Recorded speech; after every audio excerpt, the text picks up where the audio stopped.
Welcome to Pakistani real action. तो कैसे हैं आप सब? उम्मीद है आप सब बढ़िया होंगे, मजे में होंगे, खुश भी होंगे, आप बात भी होंगे। मेरा नाम है मुदस्सिर, मैं मुबश्शिर। सो गाइस, आज की वीडियो काफी ज्यादा कमाल की होने लगी है, बहुत ज्यादा यार। ये वीडियो रिक्वेस्टेड भी है।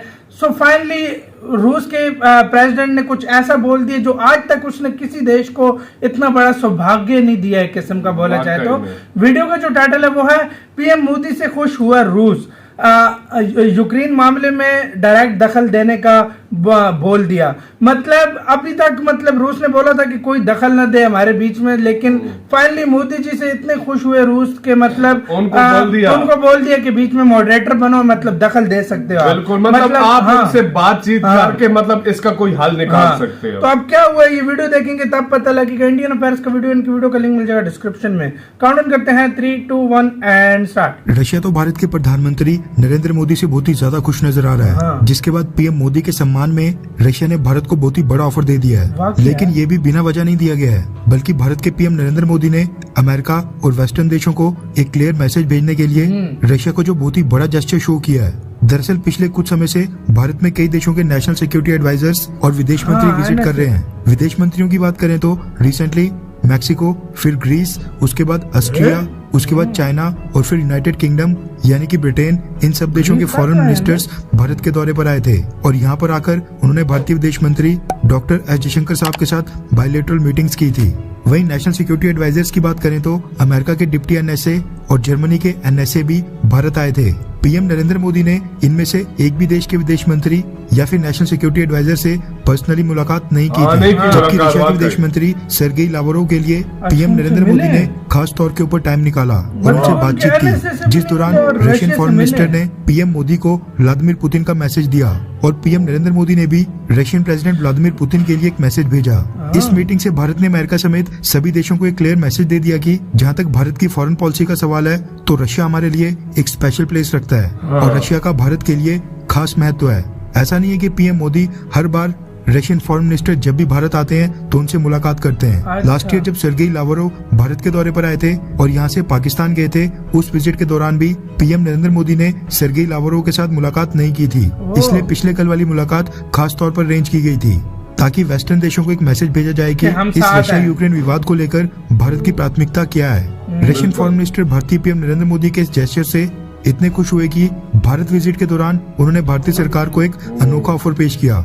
आपको तो पता है कि टर्की जैसे दुनिया के कई सारे देश जो रशिया और अमेरिका दोनों के साथ अच्छे संबंध रखते हैं, वो यूक्रेन मसले में मीडिएटर की भूमिका निभाने का ऑफर दे रहे हैं। वहीं भारत बैक चैनल्स के जरिए यूक्रेन और रशिया दोनों देशों के साथ कांटेक्ट में तो था, लेकिन हमने कभी भी मीडिएट करने, इन दोनों की बातचीत करवाने का ऑफर बिल्कुल नहीं दिया था। लेकिन पिछले कल रशियन विदेश मंत्री सर्गेई लावरोव ने खुद ही भारत को ये चीज ऑफर कर दी है। रेफरेंस के लिए आपकी स्क्रीन के ऊपर रिपब्लिक वर्ल्ड के आर्टिकल का स्क्रीनशॉट है, जिसके मुताबिक रशियन फॉरेन मिनिस्टर ने पिछले कल भारत आकर अपने रिमार्क्स यानी अपनी स्टेटमेंट में कहा कि जैसे कि रशिया और यूक्रेन के बीच वॉर को एंड करने के लिए पीस टॉक्स का कोई सॉल्यूशन नहीं निकल रहा है, इसलिए भारत भी रशिया और यूक्रेन के बीच मीडिएटर का रोल प्ले कर सकता है। यानी भारत दोनों देशों के बीच दखल देकर मध्यस्थता करके दोनों देशों की आपस में बातचीत करवा सकता है। सर्गेई लावरोव ने कहा कि इंडिया बहुत ही महत्वपूर्ण देश है। इंडिया अगर अपनी रैशनल यानी रचनात्मक अप्रोच से इस प्रॉब्लम का समाधान निकालते देख सकता है तो भारत को समाधान निकालने में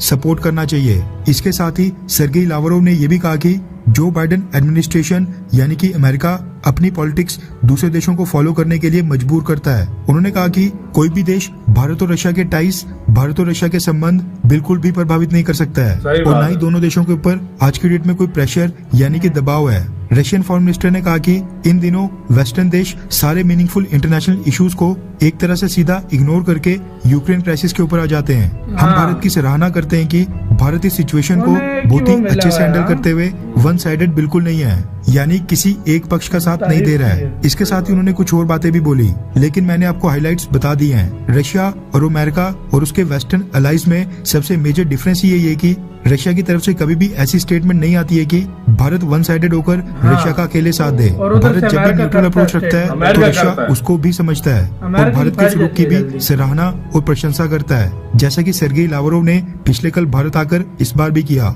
लेकिन वहीं अमेरिका और उसके वेस्टर्न अलाइज की बात करें तो ये सभी देश चाहते हैं कि भारत न्यूट्रल बिल्कुल ना रहे और सीधा वन साइडेड होकर इनके कैंप में घुस जाए और जो अमेरिका बोले वही करते रहे।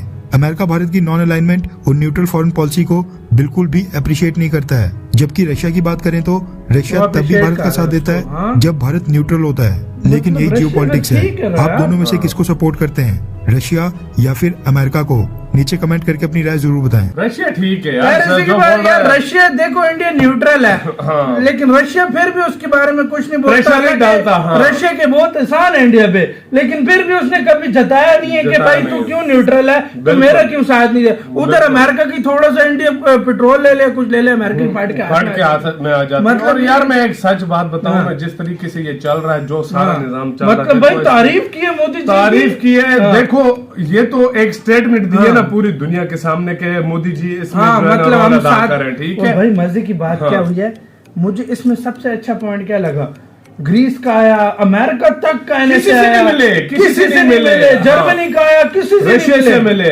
रशिया वाले से स्पेशल मोदी जी ने टाइम निकाल के मिले। मैं तुम्हें इसकी एक बात बताता हूँ। देखो मोदी जी शुरू से दिन से बोल रहे थे कि यार इनका बातचीत से हल निकालो। मोदी जी ने रशिया के सदस्य से बात की, मैसेज दिया है इन्होंने कि मतलब आप बोलो।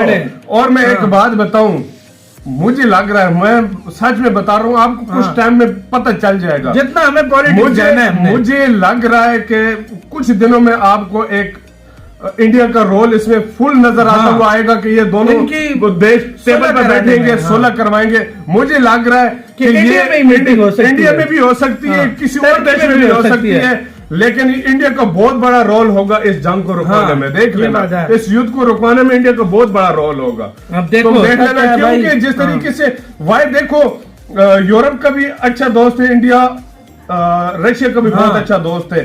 तो वो यूरोप भी ये चाहता है और इंडिया भी ये चाहता है, रशिया भी ये चाहता है कि कोई ऐसा देश हो जो बीच में आकर और इंडिया से अच्छा कोई नहीं है। सबसे बेस्ट ऑप्शन जो है ना वो दूसरी बार रशिया भी युद्ध कर करके तंग आ गया भाई, वो बहुत लंबा गया यार, बहुत लंबा चला गया, बहुत लंबा। किसी ने ये सोचा भी नहीं था कि इतना टफ टाइम यूक्रेन ने बहुत ज्यादा रेजिस्टेंस दिखाया, बहादुर कौम है, ये मानना पड़ेगा। और यार अब देखो क्या होता है यार आगे, अभी कमेंट सेक्शन में आप लोग भी अपनी राय देना। मतलब एक इंडिया को एक बहुत बड़ा ओहदा मिल चुका है एक लिहाज से बोला जाए, किसी कंट्री को, चाइना तक को उसने नहीं बोला, चाइना खुश हो रहा था, जंग लगी रहे, चाइना ये फायदा था। लेकिन इसमें इंडिया की बात माननी पड़ी कि देखो कोई फायदा उठाने वाली इंडिया ने बात इसमें नहीं की। न रशिया से कोई फायदा उठाया है कि यार इससे हम फायदा उठाएंगे, इसको लगी रही है। वो इंडिया ने हमेशा युद्ध रोकने की बात की है। आप लोग क्या कहते हो कमेंट सेक्शन में बताओ। इधर वीडियो खत्म करते हैं, अपना बहुत ज्यादा ख्याल रखना। तो यार बाय।